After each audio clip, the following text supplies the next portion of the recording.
सभी बड़ों को सादर प्रणाम, सभी को जय जिनेन्द्र। ललिता जी को सादर चरण से सावधान को सादर जय जिनेन्द्र। ओकारं बिंदु संयुक्तं नित्यं ध्यायन्ति योगिनः कांडं मोक्षदं चैव ओंकाराय नमो नमः। अविरल शब्द घनोगा प्रसादी सकल भूतल कलंका मुनिभिरुपासे तीर्था सरस्वती हर्तुन दूरितम् अज्ञानतिमिरान्धानां ज्ञानाञ्जन शलाकया चक्षुरुन्मीलितं येन तस्मै श्री गुरुवे नमः। श्री परमाचार्य गुरुभ्यो नमः।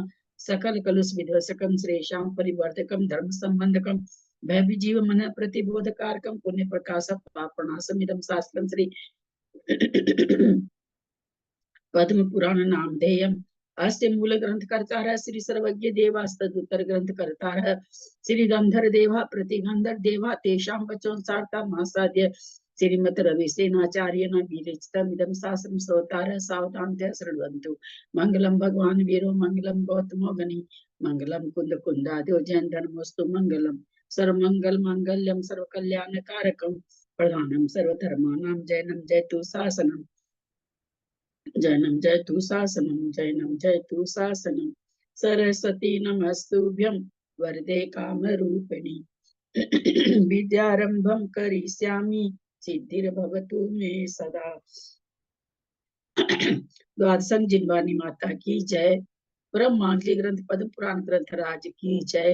रविसेनाचार्य की जय। पन्नालाल जी साहित्यकार की जय। अढ़ाई दीप में विराजमान सभी आचार्य उपाध्याय सर्व साधु के चरणों में नमोस्तु नमोस्तु नमोस्तु। सभी आरिका माता जी के चरणों में बंदा में बंदा में बंदा में। सभी क्षुल्लक क्षुल्लिका एलक के चरणों में इच्छा में इच्छा में इच्छा में। सभी प्रतिमाधारी के चरणों में ग्रुप में विराजमान अंजना जी के चरणों में वंदना वंदना वंदना। पूज्य जनों का सादर चरण स्पर्श सभी से सादर।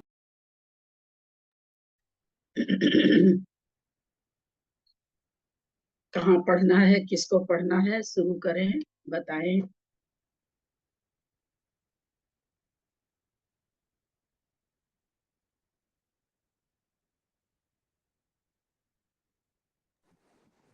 शर्मिला जी आई नहीं है क्या?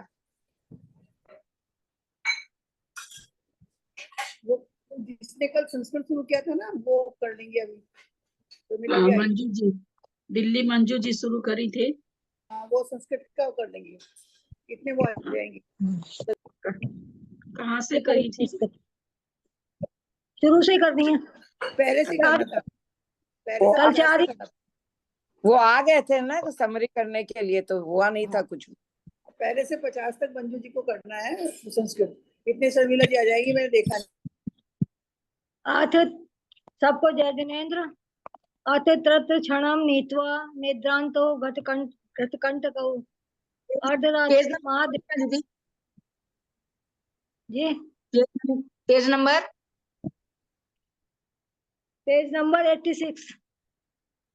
86 निशब्दे शांत मानवे विधाय जानकी मध्य जन्म नत्वा सकामूर्खौ सुवेशो प्रस्थितौ दीपहि। कहाँ से पढ़ रही हैं? कौन सा पढ़ रही हैं आप?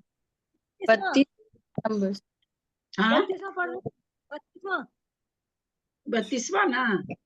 हाँ शुरू से ना। हाँ आप पहले श्लोक से ना। हाँ पश्यन्त्यादिमिनः कश्चित् सुरत खिन्ना गौ बाहु पंजर भर्तिनयन कृत्य प्राण समुद्रामति गणाम निवेशते कृत्यापराधकः पूर्वहं कोपनी कश्चित् अंगनाम प्रत्यायत्य लीकेन शपथेन पुनः पुनः अप्रोमान मुत्सृज्य कांतया स्मृतप्तया कृतकं कोप मायातः सुवाग्नि परिशान्तव्यते सुरताया खिन्नांगा देहे कश्चिदंगनः लीना तत्त्वमेव प्राप्तः गाढां निद्रां निवेशते नवसंगमनां कश्चिन्जायां विमुखवर्तिनीं पश्चात् प्रस्तामानीय संभाषयति संबंधी कस्मै चित्तपूर्वैर्वैगुर्यं कथयत् कथ्यंगनाः निखिलम् अपरो वेदयत् तस्मै विश्रब्धः कृतमाननः कश्चित् परगृहं प्राप्तो धूर्तः संकुचितांगकः उद्वासयति मार्जारं वातायन कृतस्थितम् अपरकृत संकेतां शून्यदेव कुलान्तरे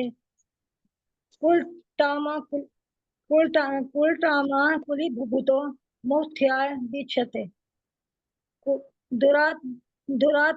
दुरावतं कश्चित् गन्धरोषाभिसारिकः ताडयति उत्तरीयेण वधवा मेखलया खलम् अभिसारिकया साकमन्यः प्राप्य सभागं शुनोपि पदशब्देन याति त्रासमनुत्तमम् इति निर्युह देशेषु मंडशेषु च कामिनां क्षणवन्तो वीक्षमाणं च वृत्तान्तं जगमतु शनैः अवद्वारेण निर्गत्य पुरीतः पश्चिमेन तौ आश्रितौ मार्गयोगेन दक्षिणादिशं क्रियमान्ते ततो स्पष्टे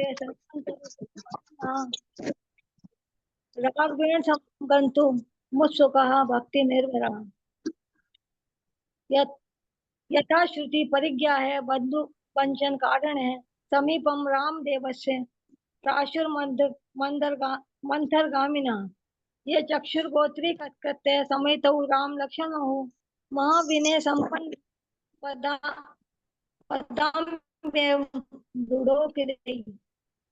पणिपत्ति च भावेन सक्रमं संयमाश्रे यावत् तावत् महासैन्यं यद् गवेषणामाययौ प्रशंससु च ते सीतामपि निर्मलचेतसः वयमस्ता प्रसादेन राजपुत्रौ समागतः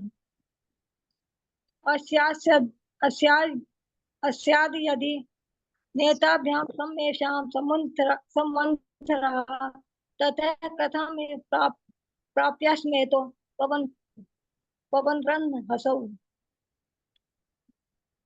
इयं च सुशती माता परम प्रिय कारिणी एतस्याः सुदसी मान्यः पश्चात्ति चिताभिः तौ सीता गति चिन्त्यात् मन्दं नरोत्तमं व्यग्युतिमात्रं मध्यवानं सुखयोगेन जगमतु तस्यानि बहुरूपाणि पश्यन्तौ चितिमण्डले सरांसि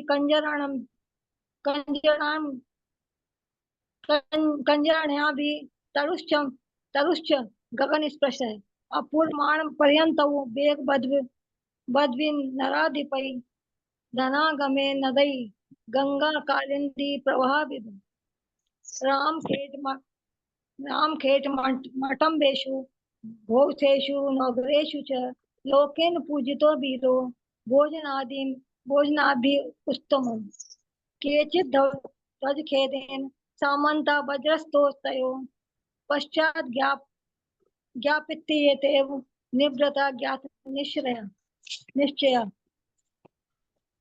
अपरेत्रपया केचित् भक्ति तत्परः अव्रजन विनयात् पदम्या दत्वा दुःखस्य मानसं ततो हरिगजबात संकुलाराभैर्वां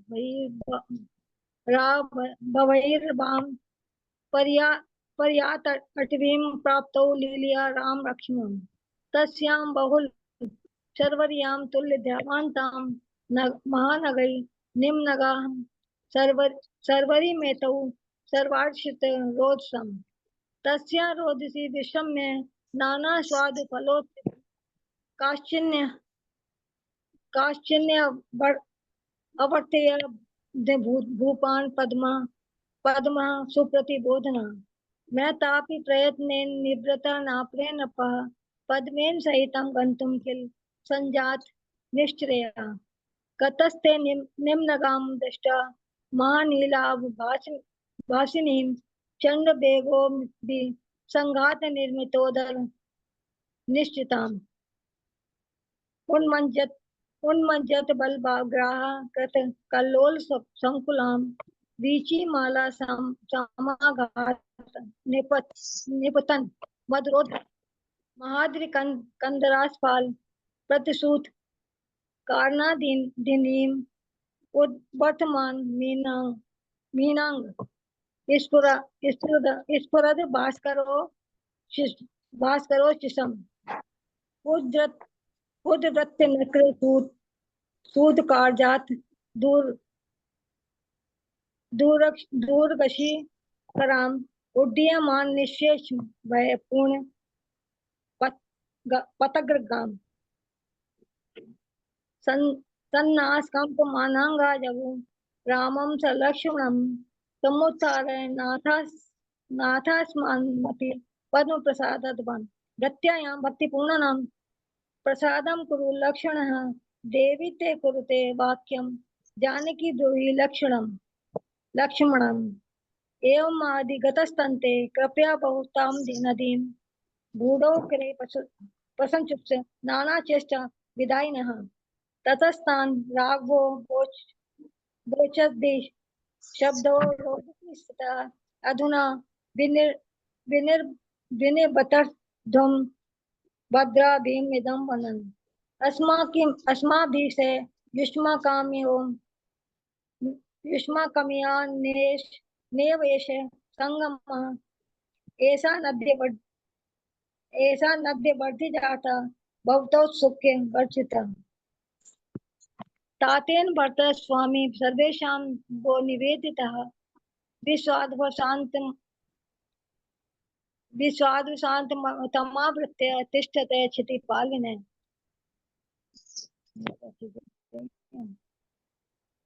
पास्तस्ते पुनर्व्युचूर्णार्थास्माकं भवान् गति प्रसादं कुरु मा त्याक्षीरस्मान् कारुण्यकोविद निराश्रा कुलीभूता तयथं रहिता प्रजा बद्धकर्णं शरणं यातु दशदशः कस्तया परः व्याघ्र सिंह गजेन्द्रांद्रि व्याल समाकुले बसामो भक्ता सार्ध मरण्येन विना जिना दिवि ननो निर्वर्तते चित्तं प्रतियामः कथं वयं मैत्ररत्तम एतेम हर्षिकेषु वर्जितं ननु किन्नो ग्रहण किं भोगै किं दारै किं न बन्धुभिः भवता रत्नेन मुक्तानां पापकराणां क्रीडाश्चपि तया देव वञ्चिता स्मो न जातु चित् सम्मान्याधुना कस्मात् जातो अस्यन्त्यन्त निष्ठुरः कोऽपराधो पदास्कामं भवच्चरणेन न परमा वृद्धिमेतानां भक्तानां भक्तवत्सलः अहो जानकी लक्ष्मी रचितोऽयं शिरोञ्जलिः प्रसादयतमीशं न प्रसादी भवतोरयं सीता लक्ष्मीधर धरश्चैव मुच्यमानौ सुदक्षिणौ तस्थतु पद्मपादाग्रस्तनेत्रौ निरत्रौ। जय जिनेन्द्र। होगा शर्मिला जी आ गई है क्या? नहीं आई है। पहली बार कुसुमती बंगलोर ने पढ़े था ना आपने पढ़े? अब मेरा और उनका कविता जी का नाम है जैसे हिंदी में, तो कविता जी आएगी तो वो पढ़ ले, नहीं तो फिर मैं पढ़ती हूँ। ठीक है। प्रणाम भाभी, सभी को जय जिनेन्द्र। तदनंतर राम ने कहा कि हे भद्र पुरुषों, आप लोगों के लिए यही एक स्पष्ट उत्तर है कि अब आप यहाँ से लौट जाइए। मैं जाता हूँ, आप लोग अपने घर सुख से रहे। इतना किसी की अपेक्षा नहीं करने वाले दोनों भाई बड़े भारी उत्साह से उस अतिशय गहरी महानदी में उतर पड़े। जिस प्रकार दिग्गज अपने कर यानी कि सूंड में कमलिनी को लेकर तैरता है, उसी प्रकार राम विकसित नेत्रों वाली सीता को हाथ में लेकर नदी को पार कर रहे थे। दोनों ही जल क्रीड़ा के ज्ञान में निपुण थे, अतः चिरकाल तक उत्तम क्रीड़ा करते हुए जा रहे थे। उनके लिए वह नदी नाभि प्रमाण गहरी हो गई थी। उस समय राम की हथेली पर स्थित धैर्यशालिनी सीता ऐसी सुशोभित हो रही थी मानो ऊंचे उठे हुए कमल रूपी घर में स्थित लक्ष्मी ही हो। इस प्रकार जिसका शरीर चित्त को रोकने वाला था, ऐसे राम, सीता और लक्ष्मण के साथ नदी को पार कर क्षण भर में वृक्षों से अंतर्हित हो गए। तदनंतर जिनके नेत्रों से आंसू झर रहे थे, ऐसे कितने ही राजा बहुत भारी विलाप कर अपने भवन की ओर उन्मुख हुए। कितने ही लोग उसी दिशा में नेत्र लगाए के पुतलों के समान खड़े रहे। कितने ही मूर्छित होकर पृथ्वी पर गिर पड़े और कितने ही प्रबोध को प्राप्त होकर कहने लगे कि इस असार संसार को धिक्कार है तथा सांप के शरीर के समान भय उत्पन्न करने वाले नश्वर भोगों को धिक्कार है। जहाँ इन जैसे शूरवीरों की भी यह अवस्था है, वहाँ एरंड के समान निस्सार हम लोगों की तो गिनती ही क्या है। वियोग, मरण, व्याधि और जरा आदि अनेक कष्टों के पात्र तथा जल के बबूले के समान निस्सार इस कृतघ्न शरीर को धिक्कार है। उत्तम चेष्टा के धारक जो मनुष्य बानर की भौं के समान चंचल लक्ष्मी को छोड़कर दीक्षित हो गए हैं, वे महाशक्ति के धारक भाग्यवान हैं। इस प्रकार वैराग्य को प्राप्त हुए अनेक उत्तम मनुष्य दीक्षा लेने के सम्मुख हो नदी के उसी तट पर घूमने लगे। तदनंतर एक बार मैं डिस्टर्ब कर रही हूँ, प्लीज प्रश्न नंबर बोल दीजिए ना, प्रश्न नंबर 90 ठीक। अब ना लास्ट पैराग्राफ है स्टार्टिंग से। तदनंतर उन्होंने हरे भरे वृक्षों की पंक्ति से घिरा हुआ एक ऊंचा, विशाल तथा शुभ मंदिर देखा। मंदिर का वह स्थान नाना प्रकार के पुष्पों की जातियों से व्याप्त था तथा मकरंद रस के आस्वाद से गूंजते हुए रमण वहां भ्रमण कर रहे थे। उन लोगों ने वहां एकांत स्थान में बैठे हुए स्वाध्याय में लीन तथा विशाल तेज के धारक मुनियों को देखा। मस्तक पर अंजलि बांधकर सब लोगों ने उन्हें धीरे धीरे यथाक्रम से नमस्कार किया। तदनंतर अत्यंत उज्जवल जिन मंदिर में प्रवेश किया। उस समय भूमि प्रायः कर पर्वतों के सुंदर नितंबों पर, वनों में तथा नदियों के तटों पर बने हुए जिन मंदिरों से विभूषित थी।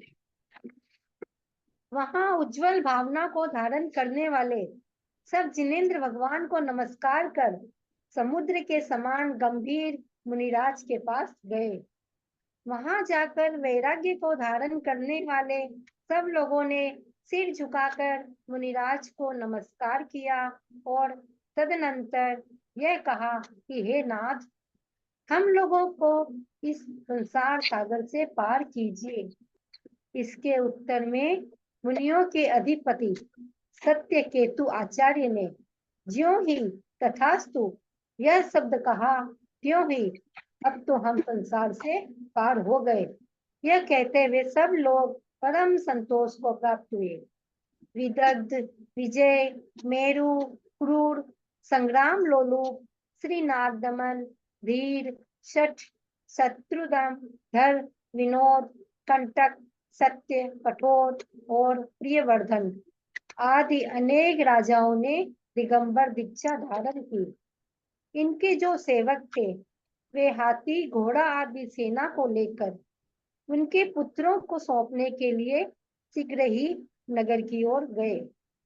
उस समय वे सेवक अत्यंत दीन तथा लज्जा से युक्त हो रहे थे। सम्यक दर्शन और सम्यक ज्ञान रूपी आभूषणों को धारण करने वाले कितने ही लोग अनुव्रत ग्रहण कर निर्ग्रंथ मुद्रा के धारकों की सेवा करने के लिए उद्यत हुए, तथा कितने ही लोग संसार को जीतने वाले जिनेंद्र भगवान का अत्यंत निर्मल धर्म श्रवण कर मात्र सम्यक दर्शन से ही संतोष को प्राप्त हुए। अनेक सामंतों ने जाकर यह समाचार भरत के लिए सुनाया। सो भरत कुछ ध्यान करता हुआ सुख से बैठा था, परंतु यह समाचार सुन दुखी हुआ।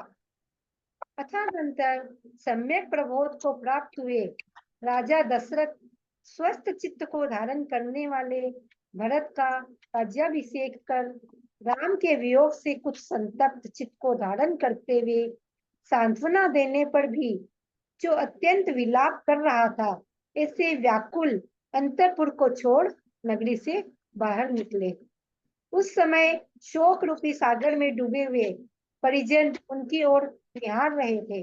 नगरी से निकलकर वे सर्वभूत हित नामक गुरु के समीप गए और वहां बहुत भारी गुरु पूजा कर 72 राजाओं के साथ दीक्षित हो गए। यद्यपि मुनिराज दशरथ एकाकी विहार करते हुए सदा शुभ ध्यान की इच्छा रखते थे, तथापि पुत्र शोक के कारण उनका मन कलुषित हो जाता था। एक दिन योगारूढ़ होकर बुद्धिमान दशरथ विचार करने लगे कि संसार संबंधी दुखों का मूल कारण तथा मुझे बंधन में डालने वाले स्नेह को धिक्कार है। अन्य जन्मों में जो मेरे स्त्री, पिता, भाई तथा पुत्र आदि संबंधी थे, वे सब कहाँ गए? यथार्थ में अनादि संसार में सभी संबंधी इतने हो चुके हैं कि उनकी गणना नहीं की जा सकती। मैंने अनेकों बार स्वर्ग में नाना प्रकार के विषय प्राप्त किए हैं और भोगों के निमित्त नरकाग्नि के संताप भी सहन किए हैं। तिर्यंश पर्याय में मैंने चिरकाल तक परस्पर एक दूसरे का खाया जाना आदि दुख उठाए हैं। इस प्रकार नाना योनियों में मैंने दुख रूपी अनेक शल्य प्राप्त किए। मैंने बांसुरी, वीणा आदि मधुर बाजों का अनुगमन करने वाले संगीत के शब्द सुने हैं और हृदय को विदारण करने वाले तीव्र रुदन के शब्द भी अनेक बार श्रवण किए हैं।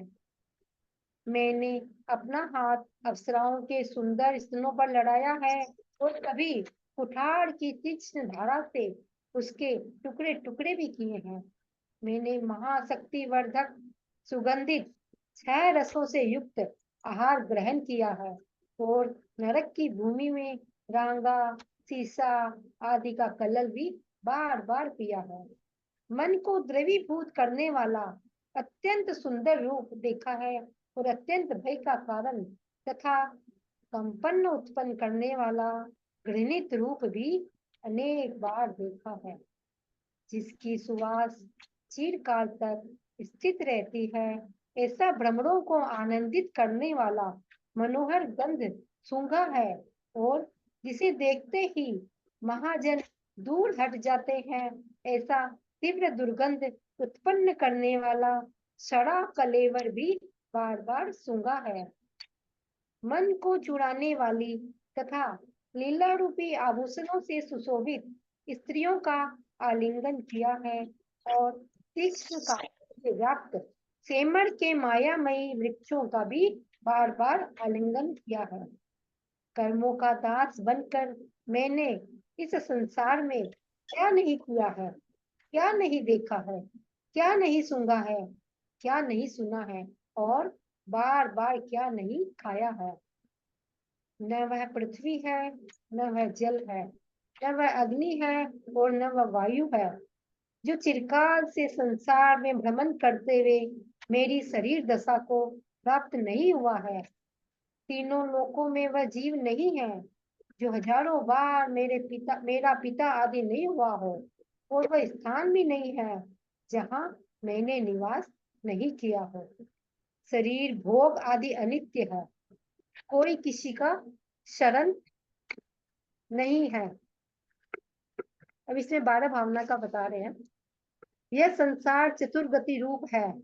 मैं अकेला ही दुख भोगता हूँ। यह शरीर अशुचि है तथा उससे मैं पृथक हूँ। इंद्रियां कर्मों के आने का द्वार है। कर्मों को रोक देना संवर है। संवर के बाद कर्मों की निर्जरा होती है। यह लोक विचित्र रूप है। उत्तम रत्न त्रय की प्राप्ति होना दुर्लभ है और जिनेंद्र भगवान के द्वारा कहा हुआ यह धर्म मैंने बड़े कष्ट से पाया है।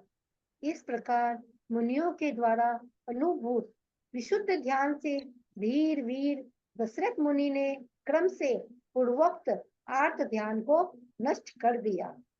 जिनके ऊपर सफेद छत्र फिर रहा था तथा जो उत्तम हाथी पर सवार थे, ऐसे राजा दशरथ ने पहले जिन देशों में महायुद्धों के बीच अत्यंत उद्दत शत्रुओं को जीता था, अब उन्हीं देशों में वे अत्यंत शांत निर्ग्रंथ मुनि होकर विषम परिसहों को सहते हुए विहार कर रहे थे। प्रणाम भाभी, सभी को जय जिनेंद्र।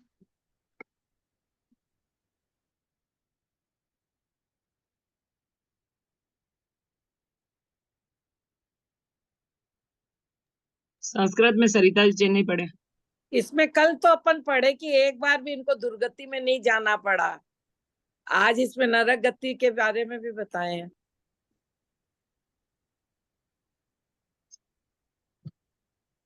एक समाचार देना आप लोगों को, राजेंद्र जी का मैसेज आया है कि वो परसों शिखर जी जा रहे हैं 3-4 दिन के लिए, तो पूछ रहे हैं कि कल समरी कर दें क्या इस अध्याय की।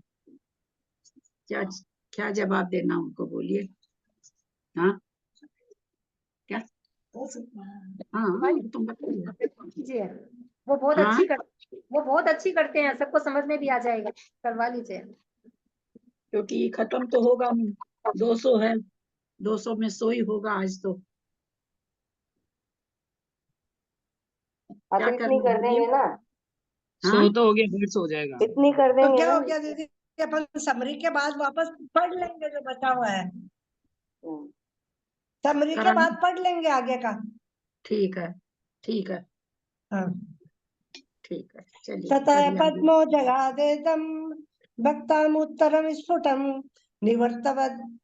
निवर्तध्वमयं भद्रायातोऽस्मि सुखमास्यताम् इत्युक्त्वा निरपेक्षो तो परमोत्साहसंगतौ तुरत्यंत गंभीरां तां महापगाम् उत्तीर्णः सरितं पद्मो जानकीं विचक्षणां करेण सुखमादाय पद्मिनीव दिग्गजः अम्बो विहार विज्ञान बुद्धयोः सा तयोर्धुनि नाभिदग्नि भूबोधां क्रीडामाचरोति चिरम् तदाति शोभते सीता पद्म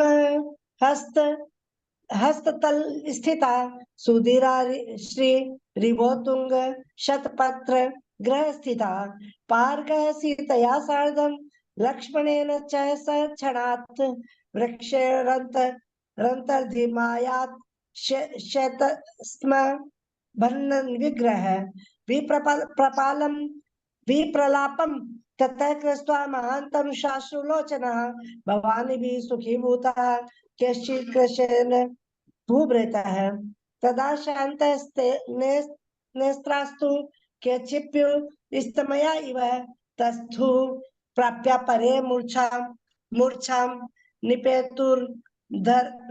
निपेतुर्धर नीतले विबोध्य केचित् त्रोचुदेक शूर्धिक संसारमसारखं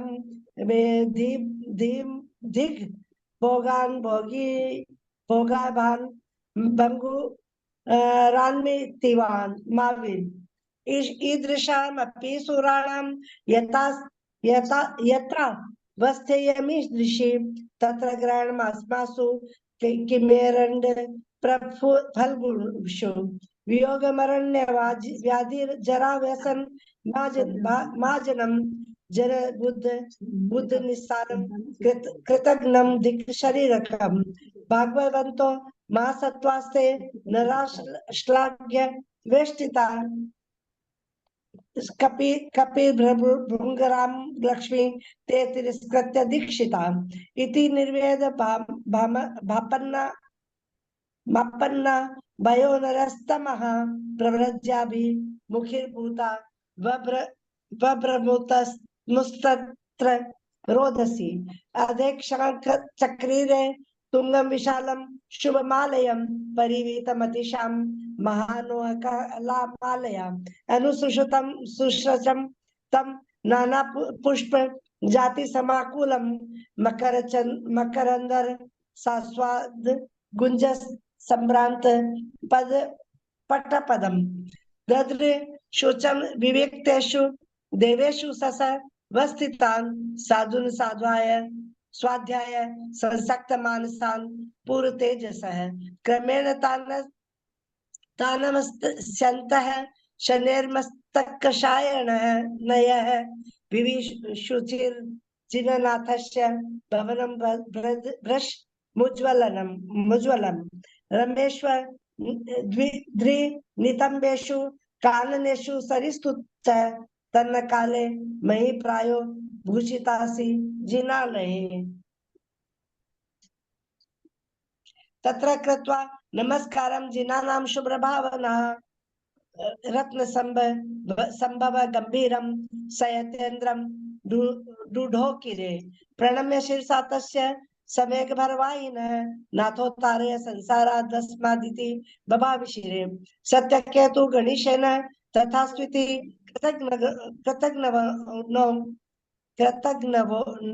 कृतघ्नो जम्मुस्ते परमं तोषं निर्गतास्मो भवातिति विदग्धो विजयो मेरुः क्रूर संग्राम लोलुपः नागदमनो धीर शठ शत्रुधर्मोधरः विनोदः कंटकः सत्य कठोर प्रियवर्धनः एवं माध्यम निपादनम निर्गंथ्यम समशिष्यन् साधनानि भटास्तेषां गृहीत्वा नगरीं गतः द्रुतमर्प यन्तु दीनः पुत्रादीनां त्रपान्विताः अणुभृतानि संग्रह्य केचित् विवनं धारिणः आराधयितुं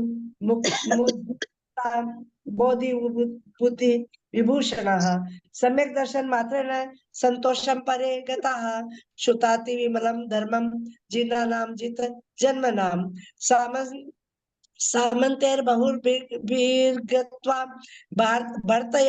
भर्ताय निवेदित वृत्तान्तो सुस्थितश्चायं ध्यायन् किमपि दुःखितः अथा नरण्य राजस्य तनय सुप्रबोधनः राज्याभिषिञ्चनं कृत्वा भरतस्य सुचेतसः किञ्चित् पद्म वियोगेन संतप्तचिद्र मुद्वहन् शोकाम्बोधि निमग्नेन परिग्रहवर्गेण वीक्षितः कृत सांत्वन मप्यु विलपत्स समाकुलम् अंतःपुरं प्रतित्यज्य नगरी तो विनिर्गतः गुरु पूजा परां कृत्वा द्वास सप्तति नृपान्वितः सर्वभूतहित शान्ते श्रीश्रिये श्रवणाश्रिया अथाप्येक विहारस्य शुभं ध्यानं भिप्सतः मानसं पुत्र शोकेन कलुषं तस्य जन्यते अन्यदायोग माश्रित्य दद्यावेदं वेवं विचक्षणः दिक्स्नेहं भवदुःखानां मूलं बन्धमिमं मम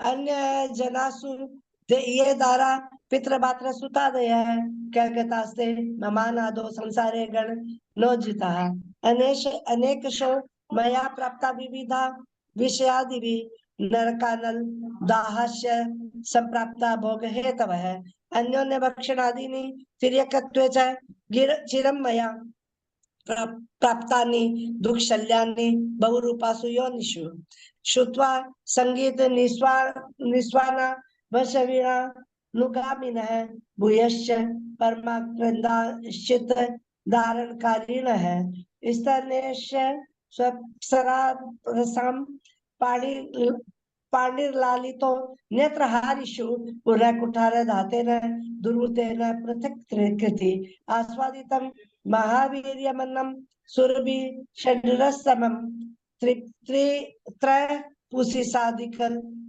पुनश्च नरकावनौ वीक्षितं परमं रूपं मनोद्रवन कारणं पुनश्चात्यंत वित्रास कारणं दत्त वेपतु आघातः स चिराबोधो गंधो मुदिष्ट षट्पद पुनश्च पुतिरत्यंत मुद्वासित महाजन आलिंगिता मनश्चर्यो नार्यो लीला त्रिभूषणः पुनश्च कुटला शाल्मल्य तीक्ष्ण कंटक संकटा ते किं न स्पष्टं न किं दृष्टं किं न घ्रातं न किं श्रुतं महुरास्वादितं किं न भवेदास्येन कर्मणां न सा चितीर्ण ततोयम नासोवरिणं सोनिलः देहताप्तो न मे प्राप्तो भवे संक्रामतमीशितम् श्रीश्चिरं त्रैलोक्यसन जीवोस्ति युग्न प्राप्त सहस्रशः पित्रादितं मम स्थानं न तत्र दोषितोऽस्मिन् अध्रुवं मे देह भोगादि शरणं नास्ति विद्यते संसारोऽयं चतुस्थान एको देखे मुक्तिस्तु अशुचे कायतोऽन्योऽहं द्वारमक्षाणि कर्मणां सबरो वार्णं तेषां निर्जरा जायते ततः लोको विचित्र रूपोऽप्ययं दुर्लभा बोधिरुत्तमा स्वाख्यातोऽयं जैनेन्द्र धर्मः नंबर का श्लोक और है हाँ? क्या हुआ? कौन से नंबर का श्लोक है? 98 ध्यानेन मुनि दृष्टेन विशुद्धेन मादिना अर्थ ध्यानम असौ धीर क्रमेण निर्निनशत ये पुक्षिरत सीत शत्रु वरस्तमेम्बेर माश्रितः महाजिषु पराजिग्धे शत्रुनन्त्यन्त मुद्धतान् विषमानधि कुर्वाण परिषगाहन भृशम शांतस्तेषु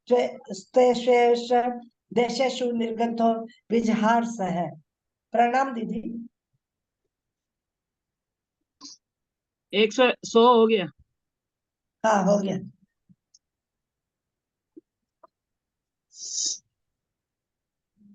अंजना भाभी हिंदी पढ़ेंगे। मैं कविता का पढ़ लो। हाँ, ठीक है। प्रणाम ललिता जी। तदनंतर पति के मुनि हो जाने और पुत्र के अंजना जी पाठ नहीं कर रहा। जाने पर अपराजिता कौशल्या सुमित्रा के साथ परम शोक को प्राप्त हुई, जिनके नेत्रों से निरंतर अश्रु झरते थे।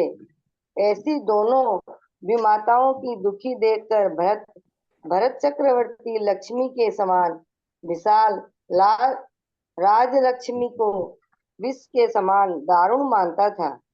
अथांतर इस तरह उन्हें अत्यंत दुखी देख केकय के मन में दया उत्पन्न हुई, जिससे प्रेरित होकर उसने अपने पुत्र भरत से इस प्रकार कहा कि हे पुत्र, यद्यपि तूने जिसमें समस्त राजा नम्रीभूत है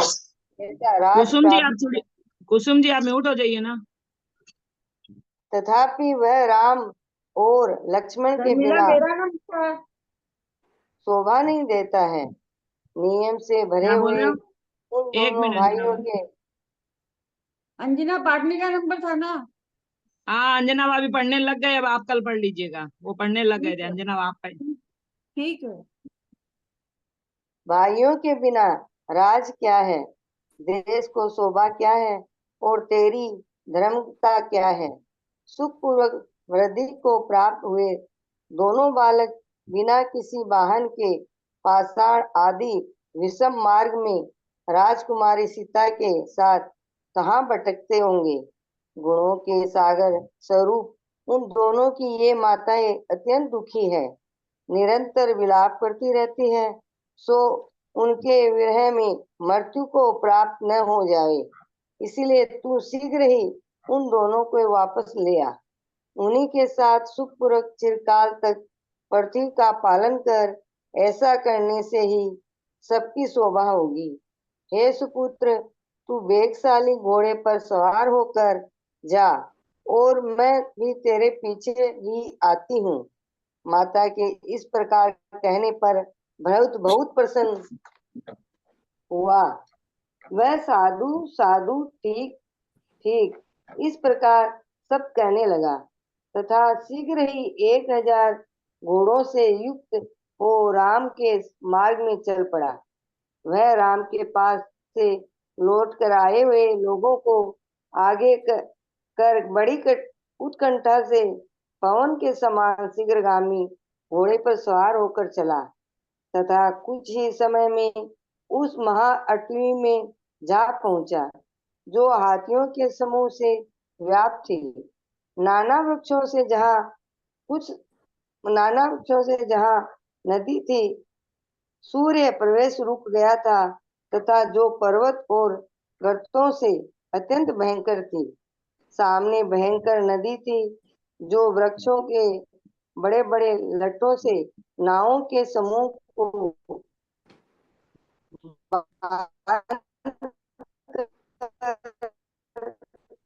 उसका पुल बना कर गया।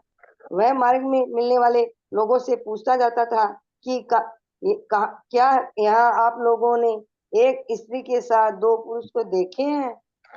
और उत्तर को एकाग्र मन से सुनता हुआ आगे बढ़ता जाता था। तथांतर जो सघन वन में एक सरोवर के तीर पर विश्राम कर रहे थे तथा इनके पास ही धनुष रखे हुए थे, ऐसे सीता सहित राम लक्ष्मण को भरत ने देखा। राम लक्ष्मण सीता के कारण जिस स्थान पर बहुत दिन से पहुंचे थे,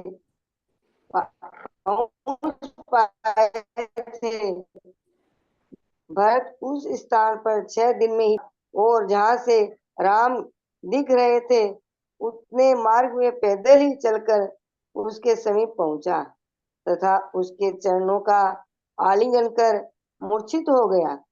तदनंतर राम ने सचेत किया, सो क्रम से वार्तालाप कर नम्रीभूत को हाथ जोड़ सिर से लगाकर इस प्रकार कहने लगा कि हे राम, राज देखकर आपने मेरी यह क्या विडंबना की है। आप ही न्याय के जानने वाले अतिशय निपुण हो, उत्तम चेष्टाओं के धारक करने वाले आपने पृथक कर मुझे यह राज को दूर रहे जीवन से भी क्या प्रयोजन है। हे प्रभु, उठो, आपकी नगरी को चलो, मुझ पर प्रसन्नता करो, समस्त राज का पालन करो और मुझे सुख की अवस्था दो। मैं आपका छत्र धारक होऊंगा, शत्रुघ्न चमर डोलेगा और मैं लक्ष्मण उत्कृष्ट मंत्री होऊंगा। ऐसा कहने से ही सब ठीक होगा।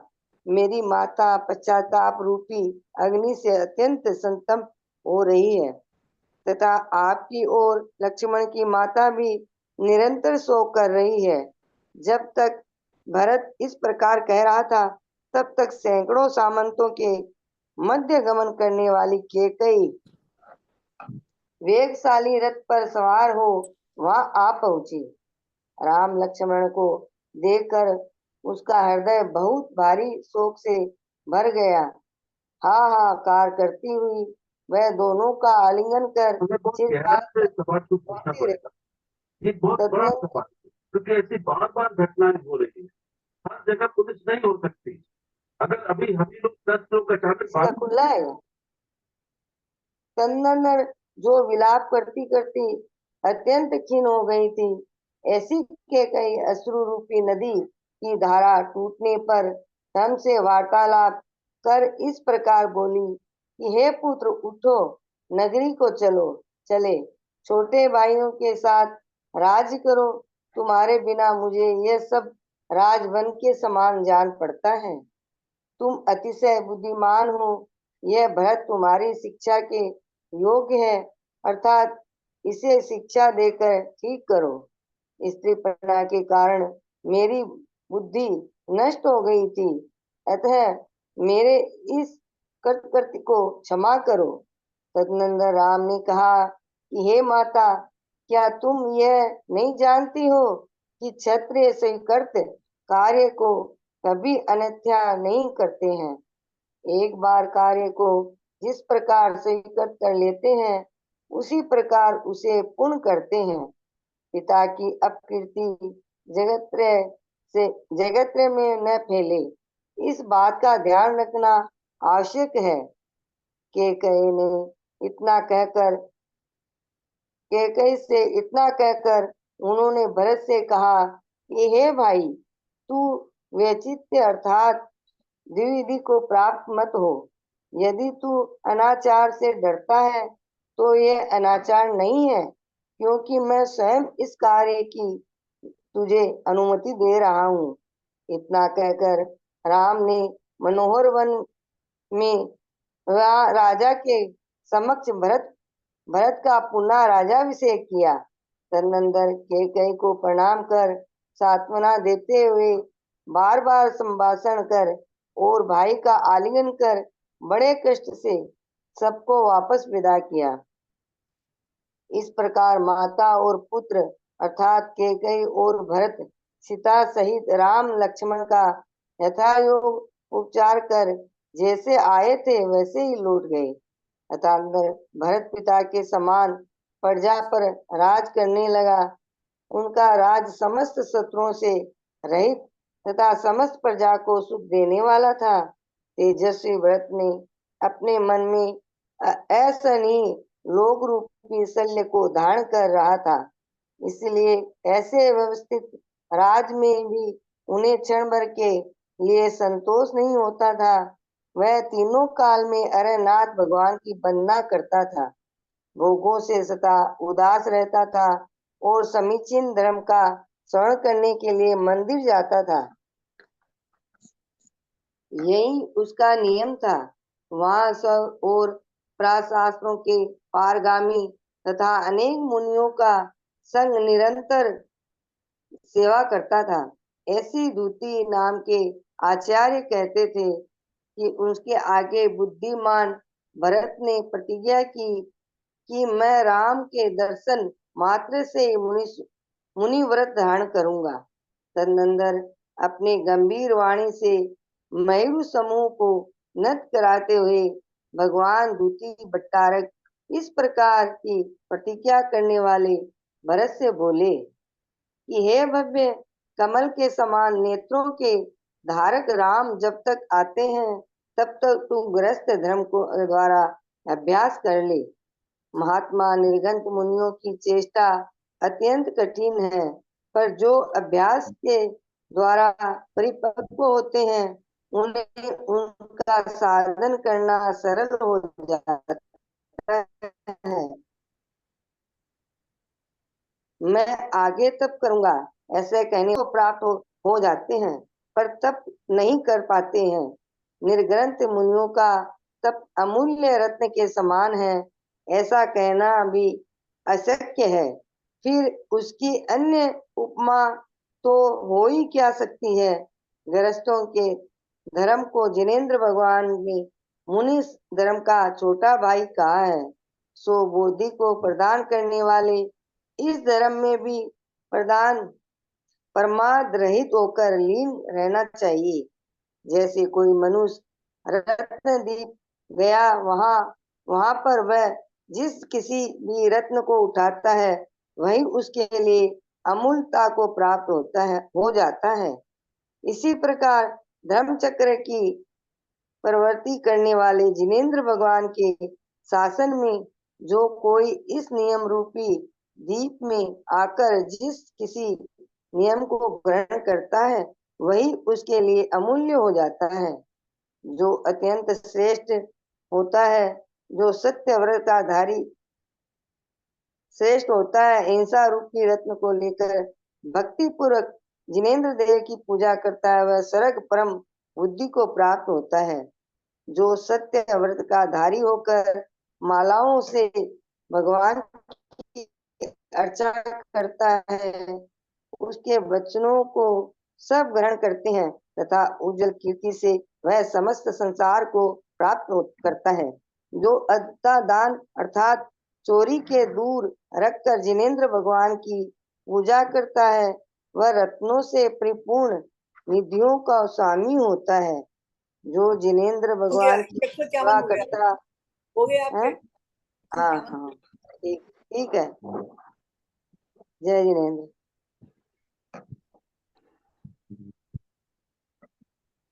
एक लाइन।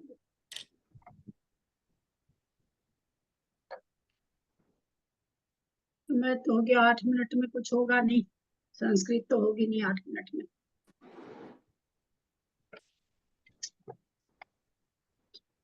रिजल्ट आ गया। इस बार रिजल्ट अच्छा नहीं आया, बहुत ही कम लोग फर्स्ट हुए हैं। मेरा 1 मार्क कम हो गया आंटी। मेरा भी विवेक एक चतुर्थी में गलत 2 हो बार गया, गए। एक गलत हो गया मेरा भी। इस बार तो 7-8 लोग आए फर्स्ट। हाँ, वो गलत हो गए। एक गलत हो गया। सूरत वाली नहीं, मैंने तो ग्रेवेक तो लिखा वो तो अक्षर से वो हो गया। होता है, आता है रोज। मैंने सूरत ग्रेवेक वाली का लिखा आया, था, मंजू जी पार्टी का। ये देखते रह गई कहाँ से एक गलती हो गई, तो ग्रेवेक लिखा था वो अनुत्तर पे आ गया, पता नहीं कैसे आ गया, हो जाता है कभी।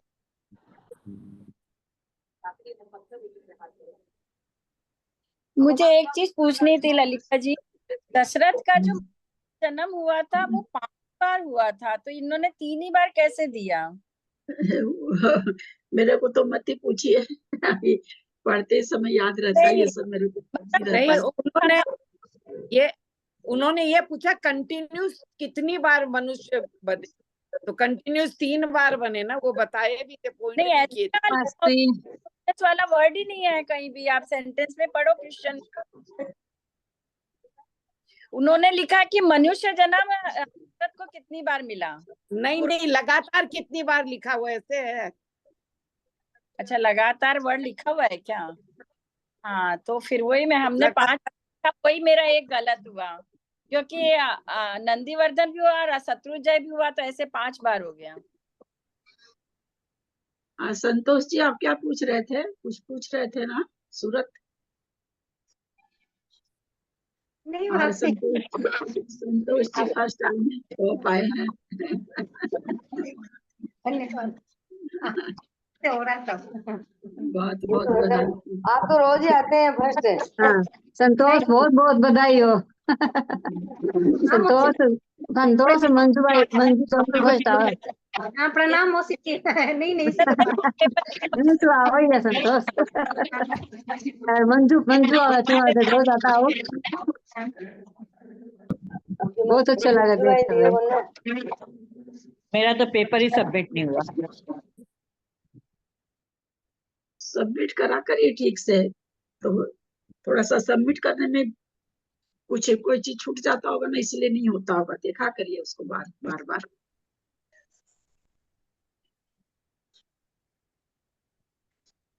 चलिए, जिनवानी स्तुति करिए।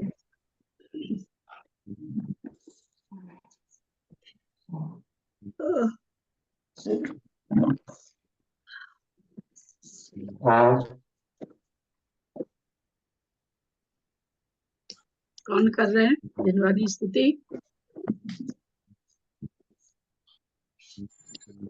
सबके मुंह बंद है।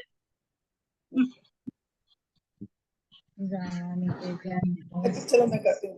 वीर हिमाचल सैनिक सिकुरु गौतम के मुख कुंड धरी है, मोहि महाचल भेद चली जग की जड़ता तप दूर करी है।